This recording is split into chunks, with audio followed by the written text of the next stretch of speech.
जिसका नाम है शकटासुर। शकट माने होता है गाड़ी। ये आया और नंद बाबा के गौशाला के बाहर से एक पुरानी बैलगाड़ी है। गाड़ी को संस्कृत में शकट कहा जाता है। तो ये राक्षस आया, शकट में छिप गया, इसलिए नाम हो गया शकटासुर। देखो ये गृहस्थ भी एक गाड़ी है। ये शकटासुर की कथा हम गृहस्थियों के लिए एक संकेत करती है। गृहस्थ में रह करके इतने मत पगला जाओ, इतने मत भूल जाओ कि जिस परमात्मा ने हम पर कृपा की है वही विस्मरण हो जाए। भगवान ने गाड़ी को पलट के राक्षस को मारा था। तो भगवान कहते हैं जो गृहस्थ में रह के मेरा भजन नहीं करता, मैं उसकी गृहस्थ की गाड़ी पलट देता हूं। ये शकटासुर कथा का सारांश है। अब मैया ने देखा लाला पालना से गायब हो जा रहा है, तो यशोदा जहां जाती लाला को साथ ले जाती। जो घर में नौकर है, चाकर है, और 9 लाख गैया है, तो 10, 20, 50 गैया की खुद सेवा करती है मैया, नौकर चाकर होकर के। तो लाला को लेके गई। पुरानी बैलगाड़ी थी, उसमें झूला जैसा बनाया और लाला को रख दिया। गैया धोने लगी। अब नैनीहाल से आ गए शकटासुर, और नैनीहाल से जितने आए वो सब मामा। भगवान तो रिश्ते बनाने में बड़े माहिर हैं। कहा आइए मामा जी, आपका स्वागत है। और खेल ही खेल में भगवान ने अपने हाथ पांव चलाए, मारी लात उतने बड़े पुराने बैलगाड़ी जिस पर हजारों पुराने मटके जो यशोदा के सास के जमाने के हैं, वो सारे मटके गिरे। तड़ तड़ की आवाज आई। ग्वाल वालों ने जाके कहा अरे यशोदा, तेरे लाला ने बैलगाड़ी पलट दी। दौड़ के गई मैया, गैया को दूर रही थी, दौड़ के गई। देखा लाला तो खेल रहा है। कहा कैसी बात करते, इतना छोटा लाला क्या इतनी बड़ी बैलगाड़ी पलट सकता है? अरे मैया सच्ची सच्ची कह रहा है, सच्ची सच्ची कह रहे हो, ये सब इसी लाला ने किया। कहा चुप रहो। और लाला को अपने आंचल में झुमाया और शकटासुर गोविंदाय नमो नमः। मैया ने देखा जहां जाती हूं वही राक्षस आते हैं। मैया ने गाड़ी को सीधा किया, मटकों को जो फूट गए किनारे जो सही है ऊपर रखा, और धूप दीप लाके गाड़ी का पूजन कर दिया। भगवान के स्पर्श का प्रभाव देखिए। जो इस बैलगाड़ी को वर्षों से नहीं पूजता, भगवान का स्पर्श होते ही ये गाड़ी देव तुल्य होगी। मैया ने पूजन कर दिया। अब तो मैया ने सोचा घर का काम भी करना है, तो मैया ने आंगन में लाला को पालने में रखा ताकि अंदर बाहर आते जाते लाला पर नजर पड़ती रहे। और देख रेख करने वाले कब थोड़ी है वहां।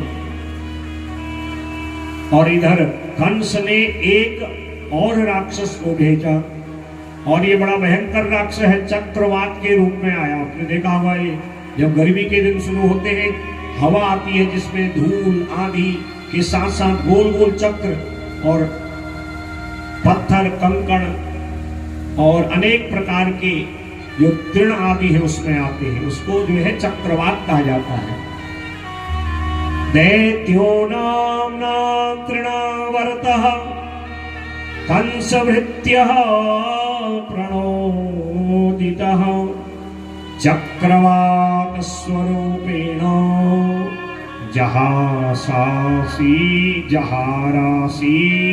न अर्भकम। अर्भक माने छोटा सा बालक। ये तृणावर्त नाम का राक्षस आया। तृणों का समूह गोल गोल घूमते हुए हवा आंधी के रूप में।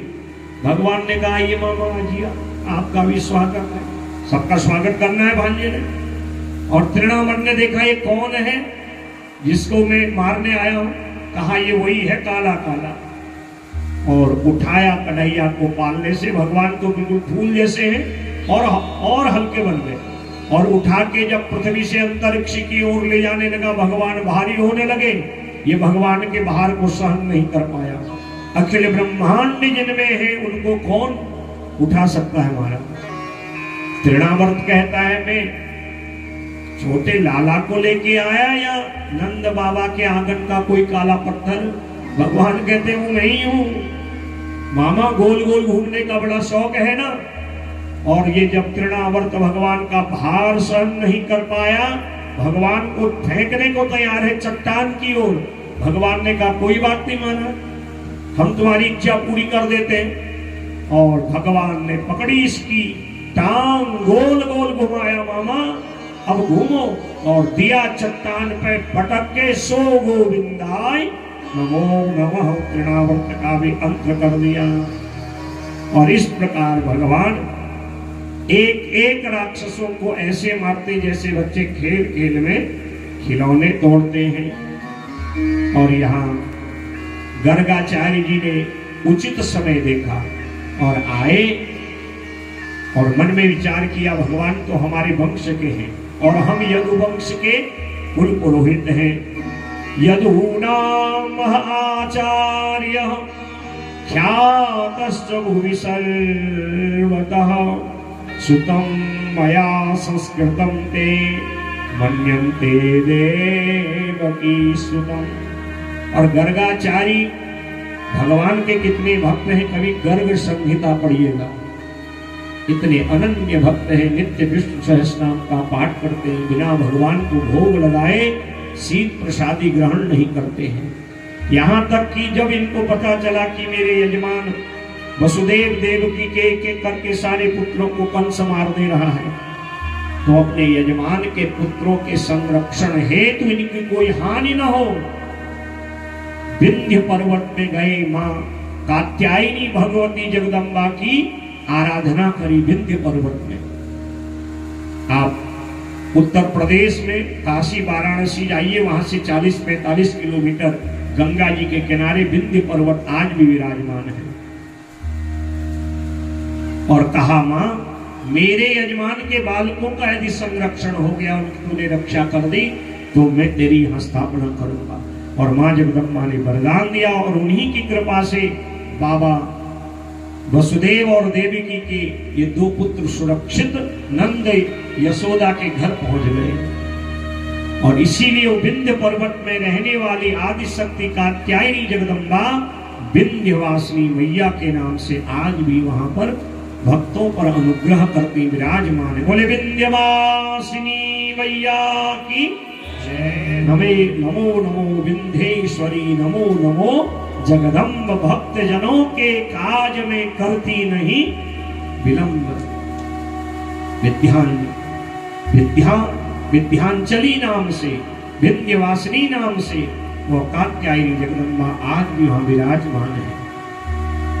तो आज मां की ही प्रेरणा से गर्गाचार्य जी आए और कंस के भय से बड़ा उत्सव नहीं किया नामकरण का, क्योंकि कंस का कौन राक्षस कहां प्रकट न हो जाए महाराज। अब मैया को तो उत्सव मनाने का बहाना चाहिए। बुधवार आए मेरे लाला का जन्म का बार, अष्टमी तिथि आए लाला के जन्म की तिथि, हाँ महाराज। रोहिणी नक्षत्र आए मेरे लाला ने जन्म लिया इस नक्षत्र, और क्यों न मनाए। भगवान कहते तुम मेरे उत्सव मनाओगे, जब इस लोक का त्याग करके आओगे वैकुंठ में, तुम्हारे लिए मैं उत्सव मनाऊंगा। इसीलिए उनके जन्मोत्सव मनाए जाते हैं, ये आनंद लिया जाता है। गौशाला में गए, विधिवत स्वस्ति वाचन गणेश आदि पूजन ग्रहों का पूजन हुआ। दोनों माताओं ने लालाओं को गोद में लिया। बाबा कहते हैं अब मेरे लालाओं के नाम बताओ, क्योंकि कोई लाला कहता है ये काला है, इसको कोई कलुआ कह देता है, ये मोटा है कोई बलुआ कह देता है, ये कोई नाम हुआ। तो इसलिए महाराज आप इनके नाम रखिए। तो तब गर्गाचार्य जी ने नाम रखे, अयम ही रोहिणी पुत्रो रमयन सुहृदो गुणैः आख्यास्यते राम इति बलाधिक्याद बलम विदुः। अयम तु रोहिणी पुत्र, जो रोहिणी के बेटा है, दिखने के गौर वर्ण के हैं और योगियों के हृदय में रमण करेंगे और छोटे से ज्यादा मोटे और बलवान होंगे, इसलिए इनका नाम होगा बलराम। राम इसलिए होगा रमनते योगिनो, योगियों के हृदय में रमण करेंगे, आनंद प्रदान करेंगे। और छोटे इनको दाऊ भैया कहेंगे। जैसे हमारी पर्वती बोली में, कुमाऊनी बोली में बड़े भाई साहब को दाजू कहते हैं ना, वैसे ही ब्रज में बड़े भैया को दाऊ भैया कहते हैं। इनके अनेक नाम होंगे, हलधर, मूसलधर, बलराम, संकर्षण, बलभद्र, इनके अनेक नाम होंगे। यशोदा कहती है प्रभु बाबा मेरे भी लाला का नाम रखिए ना। और जैसे ही भगवान के नाम रखने की बारी आई, गर्गाचार्य जी की समाधि लग गई। इनका क्या नाम रखो महाराज? एक नाम हो तो एक नाम रखा जाए। इनके नाम अनेक रूप, इनके जितने अवतार उतने नाम। और जब आंख खोली तो कहने लगे बाबा मैं क्या बताऊं, बहूनि सन्ति नामानि रूपाणि च सुतस्य ते गुणकर्मानुरूपाणि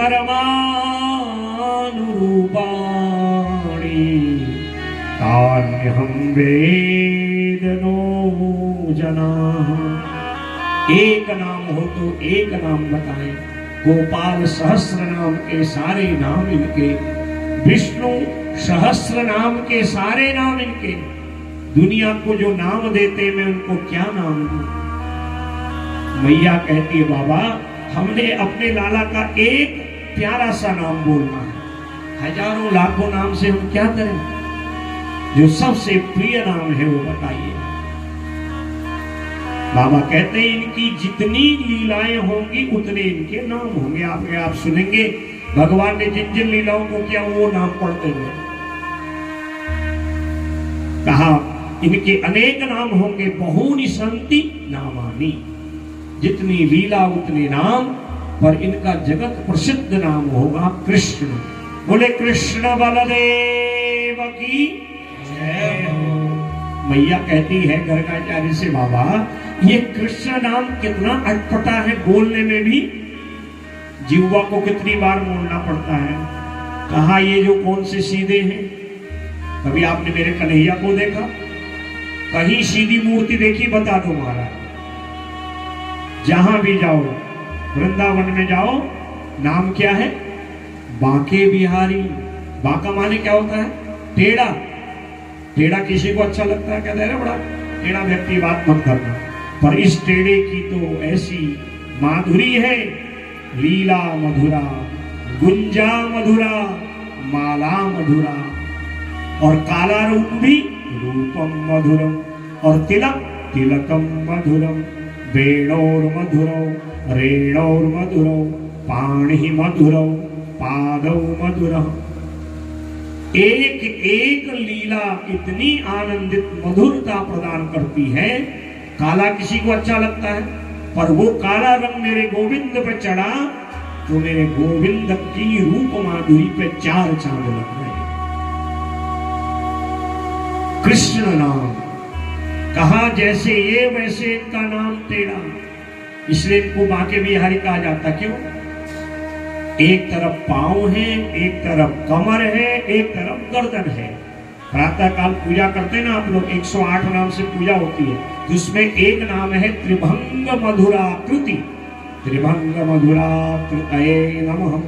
त्रिभंग माने जो तीन बार टेढ़ा है, और फिर भी मधुराकृतम, मधुर है। टेढ़ा किसी को अच्छा नहीं लगता, पर मेरी ये बांके की झांकी जो है, ये बांकी झांकी पहले किसी के समझ में नहीं आती। टेढ़ी लकड़ी सुराही में घुसती नहीं है, और जब टेढ़ी लकड़ी एक बार सुराही में घुस गई तो बाहर निकलने का नाम नहीं लेती। ऐसे ही मेरी टेढ़े की लीला है, बांके की लीला है। बांके बिहारी की देख छटा। ऐसा ये बांका पहले किसी के अंदर जाता नहीं है, और जिसके अंदर चला गया फिर बाहर आता नहीं है। इस कथा में मेरे गोविंद से, मेरे बांके बिहारी से यही प्रार्थना करिएगा प्रभु, दुनिया आपको टेढ़ा कहे, बांका कहे, मेरे लिए तो आप मधुरम मधुराधिपति हैं। अपनी लीलाओं का ऐसे नित्य हमें आनंद देते रहिए। नाम है कृष्ण। कृष्ण माने अपकर्षति पापान कष्टान दुखान च, जो अपने भक्तों के समस्त पाप क्लेशों को अपनी ओर खींच देते हैं। जंग लगा लोहा भी चुंबक अपनी ओर उसको खींच लेता है। वैसे ही जो मेरे प्रभु की शरण को ग्रहण करते हैं वो पावन है, अपावन है, निम्न है, उच्च है, पढ़े हैं, अनपढ़ है, ज्ञानी है, मूर्ख है, धनवान है, निर्धन है। भगवान न संपत्ति देखते हैं न धन देखते, भगवान सन्मति देखते हैं, भगवान मन देखते हैं। निर्मल मन जन सो मोहि पावा। मन में किसी प्रकार का मल न हो। जब मन में मल नहीं होगा तो निर्मल बन जाएगा। स्वच्छ वस्तु को सभी लेना चाहते हैं। आप भी चाहते पानी मिले स्वच्छ मिले, वस्त्र मिले स्वच्छ। गंदगी कोई चाहता है? कोई नहीं चाहता ना गंदगी में रहना। तो आपके मन में इतना मैला है तो प्रभु कैसे आएंगे? इसलिए इन कथाओं के द्वारा, संकीर्तन के द्वारा मन को निर्मल बनाइए तो किसी न किसी रूप में विराजमान हो जाएंगे। जो अपने भक्तों के समस्त पाप क्लेशों का आकर्षण कर लेते हैं, उनको अपनी ओर खींच लेते हैं, उन्हीं का नाम है कृष्ण। बोले कृष्ण बलदेव की जय। और पर मैया को तो माना चाहिए, उत्सव हुआ है। और बाबा प्रणाम करके आज खूब दक्षिणा, अन्न, वस्त्र, आभूषण गर्गाचार्य जी को देते। गर्गाचार्य जी कहते हैं ये सब कुछ नहीं चाहिए, मुझे तो प्रभु की लीला का दर्शन करना है। ऐसी बाकी झांकी जो योग विभिन्न ध्यान गम्यम, बड़े बड़े योगियों के ध्यान में भी एक क्षण के लिए आती जैसे बादलों में बिजली। और यहाँ तो गोविंद का नित्य निवास। सुखदेव कहते राजा परीक्षित, जितना सरलीकरण मेरे गोविंद का ब्रज में हुआ है उतना और किसी अवतार में नहीं हुआ है। राम भी सरल है, रूप भी सरल, लीला भी सरल, पर कहाँ आए? एक राजा के घर में आए। और राजा से सब थोड़े मिल सकते हैं। इसीलिए तो भगवान 14 वर्ष वनवास में रहे, ये उनकी लीला है। वो जानते यदि मैं राजसी ठाट बाट में रहा तो भैया राजा से मिलने के तो बहुत प्रोटोकॉल होते, नियम होते।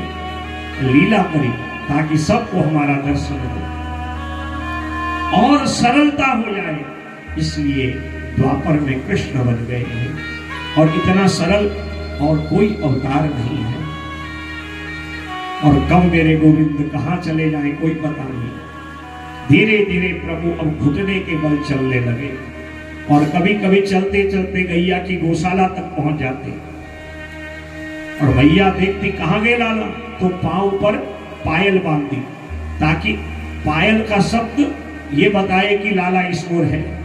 दोनों लालाओं के पांव में पायल बांधी और भगवान को मौका मिला, मैया जो है काम कर रही है, दोनों घुटने के बल चलते चलते गौशाला पहुंच गए। और ब्रज की रज और गैया के गोबर को शरीर पर लगाने लगे। और आपस में बच्चे जब बात करते हैं, छोटे छोटे बच्चे, या तो उनकी मैया उस बोली को समझती है जिसको तोतरी बोली कहा जाता है, या वो बच्चे आपस में समझते हैं। और दोनों आपस में बात करते हैं। भैया जब भी संकट आवे मैया गोबर से नवावे। और स्वयं आज उस ब्रज की रज कीचड़ को और उस गैया के गोबर को शरीर पे लगाते हैं। कालेन प्रजतालपेन गोकुले राम केशवो जानुभ्यां सह पाणिभ्यां रिंगमाणो विजन्हतुः तन्मातरो निजसुतौ घृणया स्तुवन्त्यो पंकांगरागरुचिरा उपगुह्यरदोर्भ्यां दत्त्वा स्तनं प्रविवतो स्वमुखं निरीक्ष्य मुग्धस्मिताल्पदशनं ययतुः प्रमोदम्। दोनों लाला इतना प्रमोद आनंद लीला कर रहे हैं। तन्मातरो निज सुतो घृणयास्तुवन्त्यो। दोनों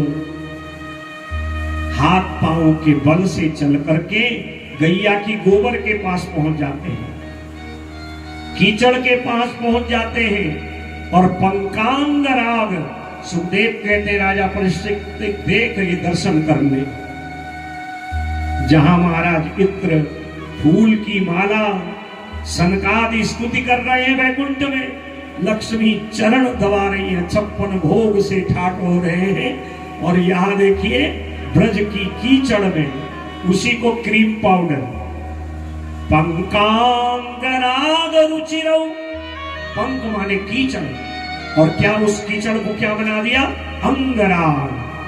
आप लोग भी करते हो ना लीपा पोती, वो दुकानें खुल गई हैं आजकल, माताएं तो जाती थी, आजकल तो पुरुष भी जाते हैं। हमारे सहयोगी एक बार कहते हैं गुरुजी आप भी जाइए, थोड़ा और चकाचक लगोगे। अरे ये तो अंगम गलितम पलितम मुंडम दसन विहीनम जातम, कितनी लिपाई पुताई करो, शरीर अपनी स्थिति का आभास आपको कराता है। बाल सफेद होते अवस्था जा रही है, संकेत करते हैं, धीरे धीरे दांत निकल रही है, बता रहे हैं वृद्धावस्था आ रही है। कितने नकली दांत लगा ले, वास्तविकता बदलने वाली नहीं है महाराज। कितनी लिपाई पुताई कर ले, पुराना मकान पुराना ही होता है, नया। ये संकेत दे रहे हैं, ये पके बाल, ये अंदर को जो दांत सब गायब हो चुके हैं और गाल पिचक गए, ये बता रहे हैं कि भाई जीवन भर जो किया सो किया। इसलिए अंगम गलितम पलितम तुंडम दसन विहीनम जातम तुंडम वृद्धो याति गृहीत्वा दंडम तदपि न मुंचत्यासा पिंडम। अरे अब तो बुढ़ौती आ गई है, डंडा भी पकड़ लिया है, दौड़ के चला भी नहीं जा सकता। शरीर को खूब लिपाई पुताई करके बढ़िया बना दोगे, अवस्था तो अपना प्रभाव दिखाएगी। वृद्धावस्था किस दिन आई कब आई कोई बता सकता है? आ गई। जो शरीर का परिवर्तनशील है, बदलते जाएगा। अरे सब कुछ बदला, तू क्यों नहीं बदला? इसलिए बदल। इसीलिए भज गोविंदम भज गोविंदम गोविंदम भज गोविंदम। अब भी मौका है, अपने आप को पहचान। मेरे प्रभु की रूप माधुरी का अंतर मन से दर्शन कर। और जिनके पास वहां कुछ है नहीं, वो ब्रज की उस रज, उस कीचड़ को ही अंगराग बना ले रहे। एक तो दिखने के काले हैं और उसमें ब्रज की कीचड़ लगा दिया, और क्या हो गए? पंकांगराग रुचिरो उपगुह्यदोर्विहाम।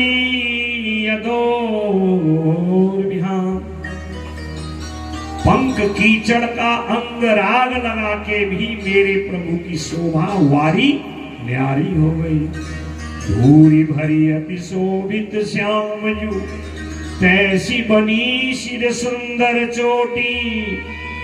खेलत खात फिरे अगना पग, पैज निवाज पिपीर कचोटी। वाह छवि को रस खान बिलोकत, वारत काम कला निधि कोटि। एक तो दिखने के श्याम वर्ण के काले हैं, और उसमें भी धूरी भरी, सारा शरीर धूर दूषित है, ब्रज की कीचड़ लगा दी है। और उसके बाद अति शोभित, खाली शोभित नहीं, कीचड़ लगाने पर भी जो और सुंदर रूप जिनका निखर जाता है। और ऐसा रूप है, कोटि करोड़ों कामदेव भी जिनकी सुंदरता को देख के लज्जित हो जाते हैं। अखिल ब्रह्मांडों में सबसे कोई रूपवान पुरुष है, वह है कामदेव। और कामदेव भी जिनके रूप के आगे लज्जित हो जाए प्रभु, तो कुछ नहीं है, ठगा जैसा महसूस करे। वाह छवि को रस खान बिलोकत वारत काम कला निधि कोटि। एक नहीं करोड़ों कामदेव जिनकी माधुरी को देख के लज्जित हो जाए, ऐसे मेरे श्याम सुंदर की माधुरी का कौन वर्णन कर सकता है। बोले श्याम सुंदर भगवान की। ऐसे भगवान नित्य अपनी दिव्य लीलाओं के द्वारा माँ यशोदा बाबा नंद ब्रजवासी ब्रज मामाओं को आनंदित करते रहते हैं। धीरे धीरे बाबा की उंगली पकड़ के चलने लगे, अब दौड़ने लगे, कभी यहाँ कभी वहां, और कभी बाबा पकड़ने दौड़ते, कभी मैया। करिए मन ही मन प्रभु का दर्शन कैसी लीला होगी। आज बाबा और मैया अपनी 60 साल की उस बुढ़ौती को भूल गए भगवान की आनंदित लीलाओं को देख के। महाराज ऐसा लगता है 20-25 साल के जवान हो गए हो। भगवान की लीला का आनंद ही कुछ ऐसा है। और ये आनंद ऐसे ही नहीं मिला है। सुखदेव कहते राजा, ये दोनों अनेक जन्म पूर्व धरा और द्रोण नाम के वसु थे। इन्होंने शीत ऋतु में, धाम की अवस्था में, ग्रीष्म ऋतु में और वर्षा ऋतु में, तीनों कालों में मेरे गोविंद को भजा है। भगवान प्रकट हो गए चतुर्भुज रूप में। क्या चाहिए? कहा ऐसे नहीं, हमें आपकी बाल लीला का दर्शन करना। कहा इस समय तो संभव नहीं है, द्वापर में आप बाबा नंद यशोदा बन के आना। ये धरा द्रोण दोनों बाबा नंद यशोदा अनेक जन्मों का तप का परिणाम है। और आज भगवान गोपाल बन के उनको दिव्य लीला का दर्शन करा रहे हैं। अनेक जन्म संसिद्धि, अनेक जन्मों की सिद्धि का परिणाम है कि जो प्रभु को शेषनाग हजारों धड़ से गाते हैं, ब्रह्मा जी वेद मंत्रों से जिनका ध्यान करते हैं, शेष महेश गणेश दिनेश सुरेश जाहि निरंतर गावे, जाहि अनादि अनंत अखंड अछेद्य अभेद सुभेद बतावे। नारद से सुख व्यास रटे पची, हारि तवों पुरी पार न पावे, ताहि अहीर की चोहरिया, छचिया भरी छांझ में नाच नचाए। शेषनाग हजारों फण से गोविंद के यश गायन करते हैं। बाबा तो नित्य समाधि में ही उनको देखते हैं। गणेश हैं, दिनेश हैं, सुरेश, इंद्रादि देवता दिन रात ध्यान में लगे हैं। मुनीन्द्र, योगींद्र, प्रभु दर्शन दीजिए प्रभु। और कभी दर्शन दे भी दिया, बादल की बिजली की तरह दर्शन देते। कितनी देर बादलों में बिजली चमकती है, पलक झपकते अंतर्धान। और वही गोविंद आज ताहि अहीर की चोहरिया। ये अनपढ़ ब्रज की बामाएं न पढ़ना जानती है न लिखना, यहां तक कि इनको वस्त्र पहनना तक नहीं आता। मैली कुचैली रहती है, घर के काम से ही फुर्सत नहीं है। कितनी भाग्यशाली है बताओ। इनके घर में गोविंद आते हैं, इनके आंचल को पकड़ते हैं, जिद करते हैं, हट करते हैं और कहते हैं गोपी बस कुछ नहीं, एक मुट्ठी भर छाछ दे दे और मैं दुनिया को अपनी डुगडुगी से नचाता हूं। मैं जैसा तू नचाएगी मैं वैसी ही नाच नाचूंगा। ताहि अहीर की चोहरिया, छचिया भरी छाछ में नाच नचाए। उमा दारू जो सीत की नाही, उमा दारू जो सीत की नाही, उमा दारू जो सीत की नाही, उमा दारू सीत की नाही। सब ही नचावत राम गोसाई, सब ही नचावत राम गोसाई, सब ही नचावत नाई। सबई नचावत राम गोसाई। उमा दारू जो सिद्ध की नाई। उमा दारू जो सिद्ध की नाई। अपनी माया की डुंडगी में दुनिया को नचाने वाले, और आज एक मुट्ठी भर छाछ को पी करके वो ग्वालिनों के आगे ऐसे नाचते हैं जैसा वो नचाती है। ये क्या है? ये सब प्रेम लक्षणा भक्ति है। न भगवान जाति देखते हैं, न कुल देखते हैं, न ज्ञान देखते हैं, न वैभव देखते हैं, न आपकी संपत्ति देखते हैं। वो देखते हैं मेरे से प्रेम करने वाले की मति कैसी है। वो देखते हैं मेरे से प्रेम करने वाला कैसे मन से भजन कर रहा है। अब शरीर बैठा है, मनी राम जी घूम रहे हैं, शाम को खाने पीने का हिसाब लगा रहे हैं, आय व्यय का हिसाब लगा रहे हैं। ऐसे थोड़ी उनका आनंद मिलेगा इन लीलों का। इन लीलाओं में जब डूबोगे तो लगेगा कि हम वही द्वापर में हैं और हम ही बाबा नंद हैं, हम ही यशोदा हैं, और हमारे प्राण आत्मा ही मेरे गोविंद हैं। इन लीलाओं का अनुभव करने के लिए उन लीलाओं में डूबना पड़ता है। जिन ढूंढा तिन पाइया, गहरे पानी, जिन ढूंढा तिन गहरे पानी। ये